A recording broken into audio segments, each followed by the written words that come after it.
আসসালামু আলাইকুম। খালি তো কই লইতো না যে আপনি মার্কেটও যান না কেরে, মার্কেটও যাইলেও তো একটু সময় লাগে, সারাদিন কাজ করি। তো এখন রাত্রে বেলা যাইতেছি মার্কেট, পোলা ভাইনের কাপড় চোপড় কিনতাম।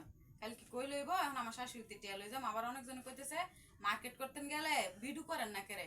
আসলে মার্কেট করতাম গেলে ভিডিও করতি না, আমার তো এটা ভালো লাগে না। আবার অনেকজন কই শেয়ার চোর কাপড় কিনতে যান গেলবো ভিডিও করেন না, এগুলো আমার তো ভালো লাগে না। যাই ভিডিও করি ঘরে কই করি, আবার ওই ফাঁক করতাম লইলে এই সময় করি আর কি।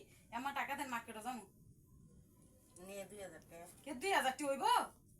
আমার ঘরে ঘরে যা আছে তুমি খাই লও, কোনো সমস্যা নাই। কিন্তু ঈদের মধ্যে মার্কেট করতে লইলে কি টাইমি করে বুঝিনি, টিয়া হইছে কালে করি তোমার লেগে করি না নাকি খালি মার্কেট তো দোয়ানা আছে, তো দোয়ানা আছে আঙ্গ বড় কাপড় আনাম বড় তোমার লেগে তো আমি করি 2000 কি হইব। না 2000 না হলে 2500 টাকা লই যাও আরে কই লইব, কই লইব তোমার লেগে কোন আমার দিইব তোমারটা হইতো না মান দি 10,000 20,000 এম করে দিলা। মানুরা আছে আমার যেটুকু তো বিকাশ আমি তো অনেক দেন দেন আরো দেন তাড়াতাড়ি দেন। না না 5000 টাকা লই যাও 5,000 খুশি হইতেছেন নি? খুশি হয়ে গেলে কি করব খুশি না হয়ে কি করব হ্যাঁ যাও আনো গা গিয়ে মাইকা 5,000 দিলছে